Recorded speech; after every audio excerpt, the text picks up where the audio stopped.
4 de diciembre, Día de la Bandera de Andalucía.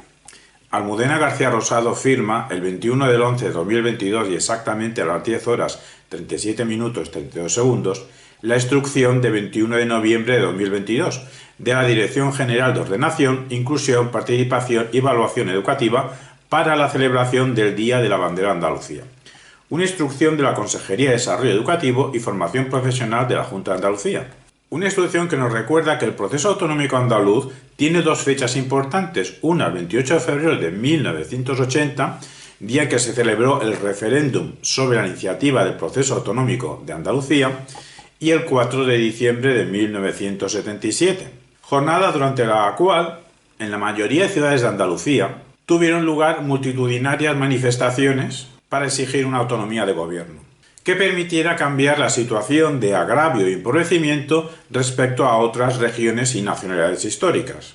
La estimación fue que más de 2 millones de personas salieron a la calle, portando banderas verde y blancas, pero no porque fueran del Betis, con mensajes que vinculaban la consecución de la autonomía con la solución de los problemas sufridos por la sociedad andaluza. La instrucción de 21 de noviembre de 2022 nos dice que el Estatuto de Autonomía de Andalucía, aprobado el 20 de octubre de 1981, define a Andalucía como una nacionalidad histórica que se constituye en comunidad autónoma dentro de la unidad de España, con bandera, escudo e himno propios. Su bandera será la formada por 3 franjas horizontales, verde, blanca y verde, de igual anchura, tal y como se aprobó en la Asamblea Ronda de 1918. Adoptando la insignia propuesta por Blas Infante a partir de elementos de la historia y de la cultura andaluzas. La instrucción también nos recuerda que el Estatuto establece en su artículo 10.3 tercero el afianzamiento de la conciencia de la entidad y de la cultura andaluza, y en su artículo 10.3 24 la salvaguarda, conocimiento y difusión de la historia de la lucha del pueblo andaluz por sus derechos y libertades. Así, mediante el acuerdo del 8 de noviembre, el Consejo de Gobierno aprueba el Decreto 541/2022, de 8 de noviembre, por el que se declara oficialmente el 4 de diciembre Día de la Bandera de Andalucía.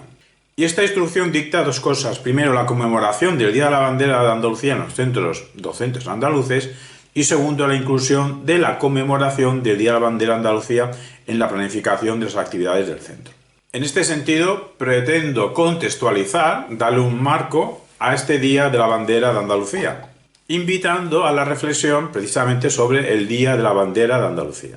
Para empezar, celebrar el Día de la Bandera de Andalucía claramente es un acto de memoria histórica, para recordar lo que pasó el 4 de diciembre de 1977 en Andalucía. ¿Y qué pasaba entonces en Andalucía? Pues que era una región del recién Reino de España, desde el 22 de noviembre de 1975, en el que es proclamado rey de España Juan Carlos I. Tras la muerte, el 20 de noviembre de 1975, quien dirigió una dictadura en España desde 1939, tras un golpe de Estado en 1936 contra el orden constitucional vigente desde 1931.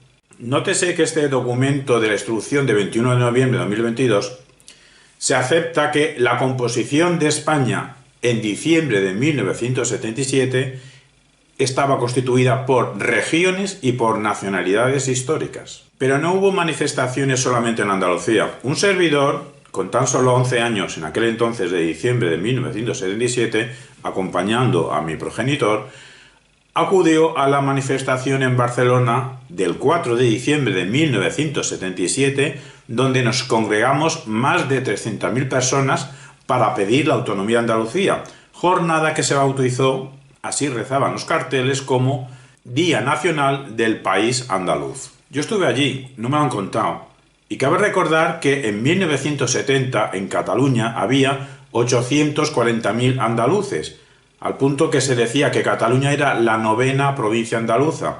840.000 andaluces que con sus descendientes, pues éramos más de 1 millón de personas en Cataluña pertenecientes a la cultura andaluza.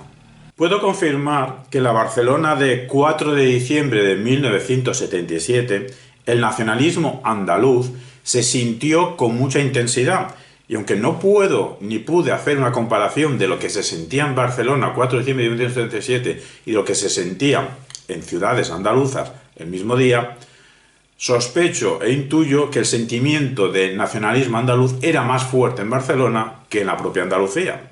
La idea de fondo de esas manifestaciones, al menos en la que un servidor estuvo presente, era que la modernización de España pasaba por la modernización de sus pueblos, y para eso tenían que tener autogobierno, y para eso había que haber democracia. Nótese que la instrucción de 21 de noviembre de 2022 nos recuerda lo escrito en el Estatuto de Autonomía de Andalucía, donde se especifica que la bandera de Andalucía es 3 franjas, verde, blanca y verde, tal y como se aprobó en la Asamblea de Ronda de 1918, según la propuesta de Blas Infante, recogiendo elementos históricos y culturales de Andalucía. Pues bien, entonces tenemos que preguntarnos quién fue Blas Infante y qué elementos fueron esos históricos y culturales de Andalucía. A Blas Infante Pérez le nacieron el 5 de julio de 1885 en Casares y le mataron el 11 de agosto de 1936 en Sevilla. Nos vamos a basar en los datos del Museo de Autonomía de Andalucía para decir que fue un político, un escritor, un intelectual, notario, que impulsó la autonomía política andaluza con un discurso regeneracionista, solidario con el resto de pueblos de España y abierto a la humanidad. Nos dice el Museo de Autonomía de Andalucía que frente al odio, el antagonismo o el resentimiento, Blas Infante defendió la cooperación entre los individuos y los pueblos. Asimismo, el mestizaje y el cosmopolitismo, como valores identitarios de la comunidad andaluza. Por ser fuente de inspiración y ejemplo de unión para el pueblo andaluz, Blas Infante fue reconocido como padre de la patria andaluza en un acto que se dice de justicia histórica en el Parlamento andaluz en abril de 1983, e incluso fue nombrado presidente de honor de la Junta de Andalucía en mayo de 2010. Entonces, ¿quién fue el padre de la patria andaluza? Según un vídeo subido por el Museo de Autonomía de Andalucía, se licenció en Derecho y en Filosofía en Granada. Sacó las oposiciones a notario, a la vez que descubría al andaluz y su cultura. Vivió 13 años en Cantillana, donde se le abrió los ojos sobre los problemas del campo.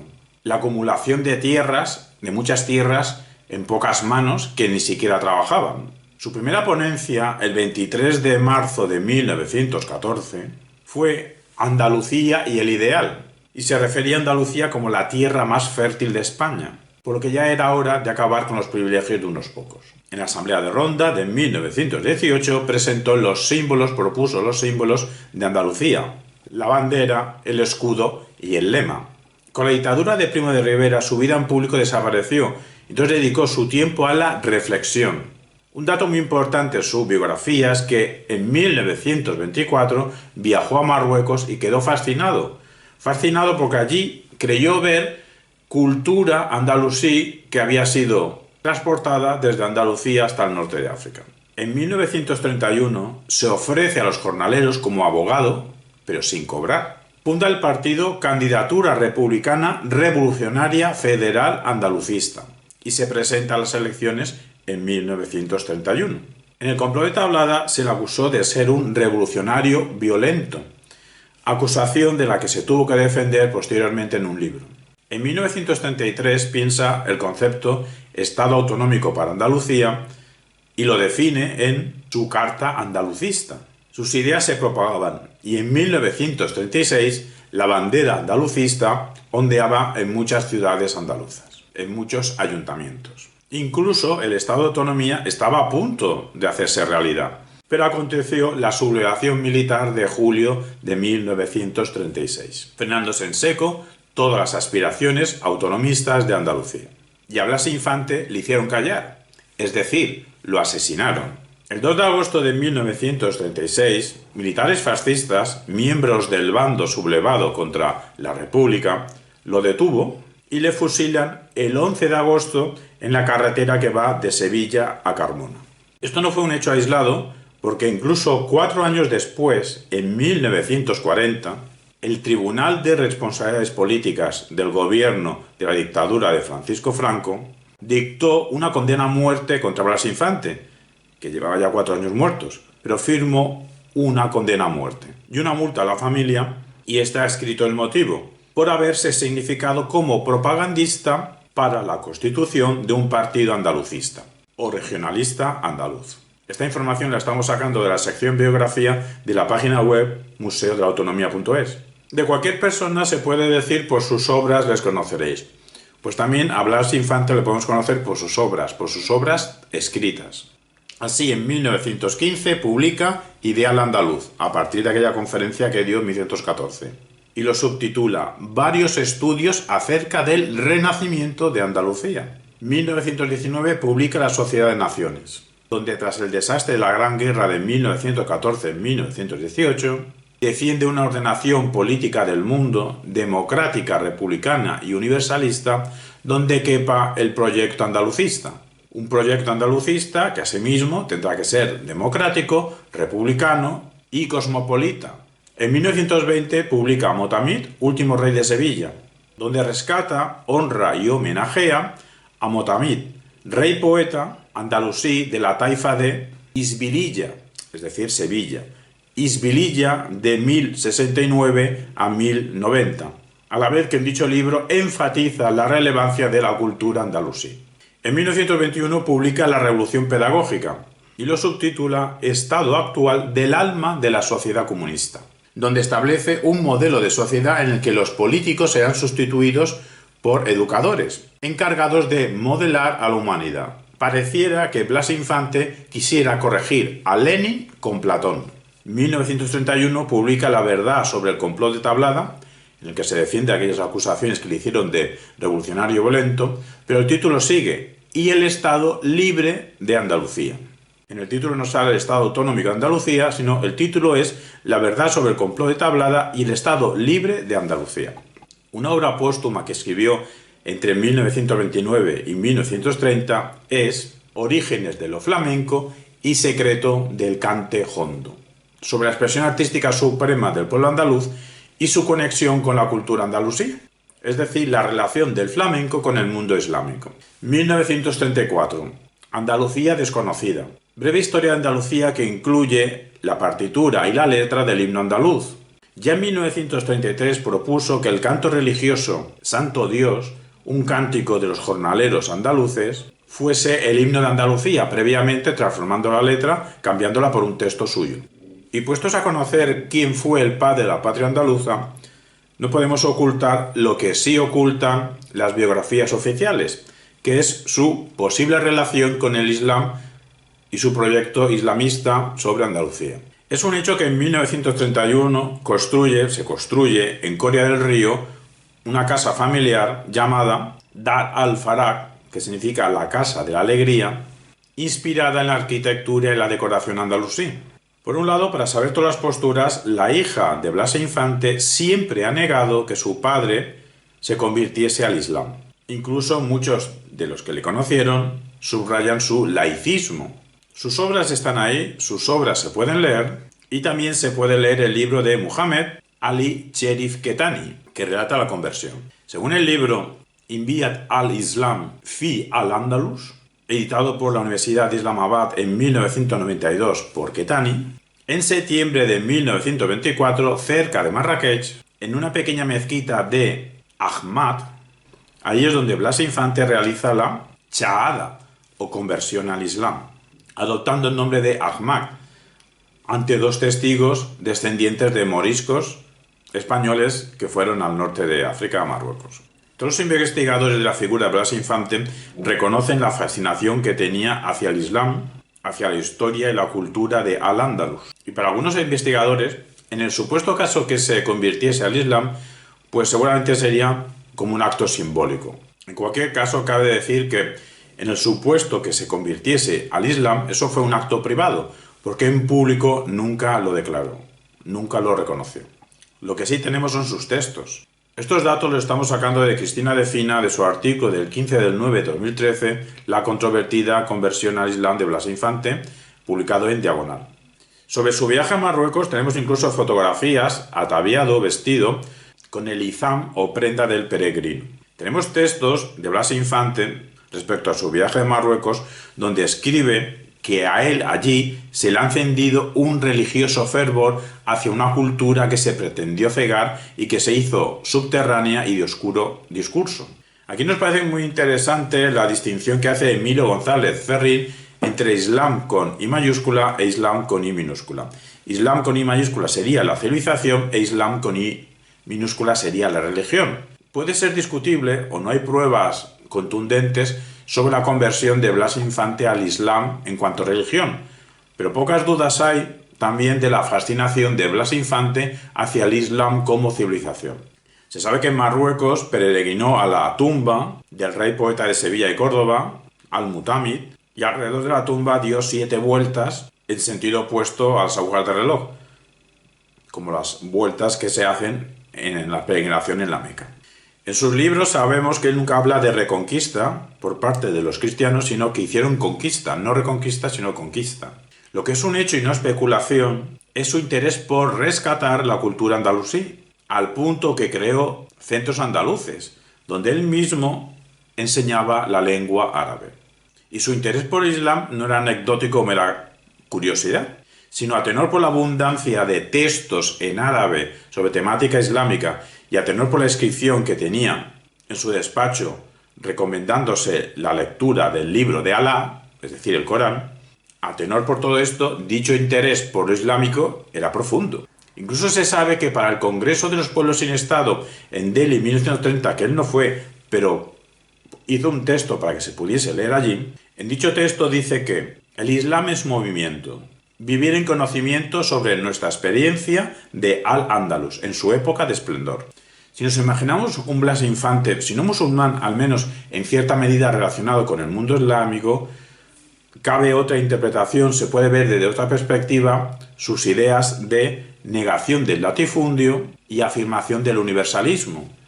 Claro, ese universalismo sería el Islam, una universalización islámica. Quizá en la mente de Blas Infante ahí se podría unir lo espiritual y lo social. Repetimos que no hay ninguna prueba contundente sobre la islamización, sobre la conversión de Blas Infante, pero sí hay escritos sobre su propuesta de recuperación de los valores y las virtudes de la cultura andalusí. Su proyecto era de recuperación de su conocimiento. Con dicha valoración de la civilización islámica ahora se puede entender también de otra manera pues la elección de los colores verde y blanco para la bandera andaluza. ¿Nunca os habéis pensado la coincidencia, la similitud que hay entre la bandera andaluza y otras banderas de países árabes o musulmanes, donde suele haber el color blanco y verde, entre otros? En realidad el color verde no tiene significación religiosa, pero fue empleado por el califato fatimí, y el blanco por la dinastía de los Omeya. En la bandera andaluza se suele decir que el verde significa esperanza y el blanco significa paz. Dicho así, pareciera que no tiene ninguna relación con el Islam. Pero vayamos a lo que dijo el propio Blas Infante sobre la bandera andaluza, quien para empezar le puso un nombre a la bandera andaluza, le llamaba Arbonaida. Hemos encontrado dos significaciones, una significación que es Arbonaida significa blanco y verde, pero ¿en qué lengua? En Aljamía, que era la lengua romance árabe que se hablaba en la península celtibérica. Supuestamente Blas Infante se inspiró en la bandera que utilizaban las mujeres de Casares en un conflicto que hubo en 1810, pero sus orígenes están en Almería, en el reinado de Al-Mutasim, en la taifa de Almería en 1051, que usaba una bandera muy parecida. Otra etimología para Arbonaida significa mi tierra, mi país. ¿Pero en qué idioma? En el árabe andalusí. Blas Infante señaló que el estandarte de la dinastía andalusí de los Omeya era verde y que el blanco era el símbolo del perdón entre los almohades. Omeyas y almohades, verde y blanco, por lo que el verde y blanco de la bandera andaluza está directamente relacionado con la cultura islámica andalusí. Y esto cuadra con la convicción de Blas Infante de que la esencia de España es Andalucía y la esencia de Andalucía es el Islam. Este matiz islámico, al menos civilizatorio, pues tiene otra lectura el lema que eligió para Andalucía, de Andalucía por sí, para España y la humanidad. Esta manera de pensar choca con lo expuesto por Gustavo Bueno en España frente a Europa de 1999, en que nos explica en este libro que la construcción de España se hizo contra el otro, y ese otro era el Islam, el mundo musulmán. Por nuestra parte, decimos que tan erróneo es pensar Andalucía al margen completamente del Islam, como si el Islam no hubiese pasado nunca por aquí, como pensar Andalucía esencialmente islámica, como si fuese una esencia a recuperar. Porque en la geografía andaluza, antes y después de la presencia islámica, pues hemos tenido el influjo de otras culturas, antes y después.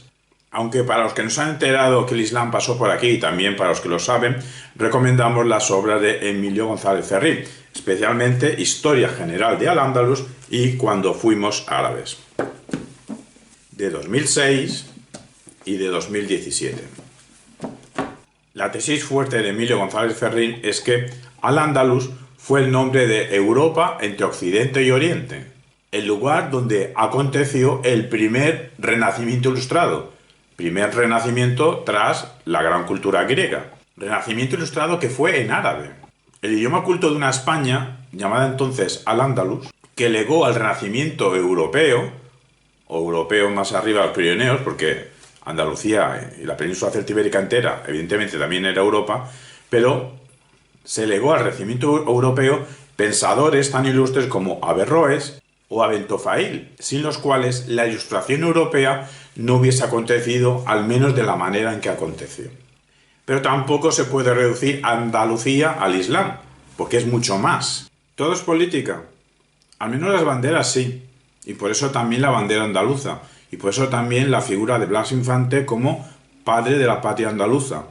Asimismo el concepto de Al-Ándalus, que actualmente en 2022 se está revisando, lleva tiempo revisándose, pero actualmente se está revisando como asimismo el concepto reconquista, que hay algunos políticos que actualmente utilizan ese concepto porque se creen que están en una cruzada para reconquistar las calles de España. El caso es que la figura de Blas Infante es muy interesante para pensar qué es España, porque los nacidos en la llamada o mal llamada generación del 98, modernistas del 98, pues la diferencia con ellos es que los llamados del 98 pensaban que la esencia de España era Castilla. He ahí Machado, Antonio Machado, Unamuno, Azorín, pero para Blas Infante la esencia de España era Andalucía. Ahí podía haber cierta continuidad, cierta conexión con Américo Castro. Américo Castro nació en 1885, el mismo año que Blas Infante. Tenían la misma edad. Y ya en 1924, Américo Castro había investigado sobre las hablas andaluzas. Y ya con posterioridad a la muerte, al asesinato de Blas Infante, pues Américo Castro escribió España en su historia de 1948, que lo reescribió como La realidad histórica de España en 1954. Y Américo Castro sería un partidario de un nacionalismo español, pero incluyente con lo islámico. Pero claro, todo esto va en contra, o Gustavo Bueno va en contra de todo esto, con su tesis de que España se hace o se construye en esa contienda, en esa sucesión de contiendas contra el otro, contra el musulmán, contra el islámico. Entonces, ¿qué pasa? ¿Que Gustavo Bueno está contra Andalucía por ir contra Al-Ándalus? En el sentido de que el concepto de España no se hace a partir de Al-Ándalus, sino se hace a partir de los esfuerzos cristianos contra Al-Ándalus. El caso es que nosotros creemos que Blas Infante y Gustavo Bueno son figuras incompatibles. Entonces, ¿qué pasa si en Andalucía tenemos a Blas Infante como padre de la patria andaluza? ¿Acaso la Junta de Andalucía tendría que proclamar a Gustavo Bueno como un muerto non grato? Y desde Oviedo, en la Escuela de Filosofía de Oviedo, deberían hacer lo mismo respecto a Blas Infante como un muerto non grato. Aquí la cuestión hermenéutica está en cómo catalogar a Blas Infante. El discurso oficial es partidario del Estado Autonómico de Andalucía. Lo que pasa es que no podemos olvidar que alguno de sus títulos lleva el sintagma Estado Libre de Andalucía. Un hecho histórico es que Blas Infante era amigo, se consideraba hermano de Companys, del separatista Companys y también tuvo contactos con el galleguismo. A mí lo que me llama la atención de esta instrucción 21 de noviembre del 22, para recuperar como memoria histórica la fecha del 4 de diciembre del 77 y la figura de Blas Infante, pues supongo que sabrán o no se han dado cuenta, o qué pasa aquí, ya sabrán los del Partido Popular de la Junta de Andalucía que Blas Infante no solo era partidario de una educación libre, pública y gratuita, sino que era partidario de tomar las riendas de la economía expropiando tierras a los latifundistas. Eso ya lo saben. Cuando nos dicen a los docentes que hagamos recuerdo de la figura del creador de la bandera de Andalucía y del himno y del lema. Otra cuestión, no de tanto de memoria histórica que también, sino de enlace histórico, enlace indirecto, es los siguientes hechos. Primer hecho, Blas Infante fue asesinado, fue fusilado por sublevados fascistas, franquistas. En realidad sabemos quién dio la orden de asesinato. La dio Queipo de Llano, esa persona que ha tenido un descanso sagrado durante décadas. Y por otro lado tenemos el hecho que el Partido Popular, actualmente 2022 gobernando en la Junta de Andalucía, procede de Alianza Popular, fundado por Fraga Iribarne, fundado por cierto sector del franquismo.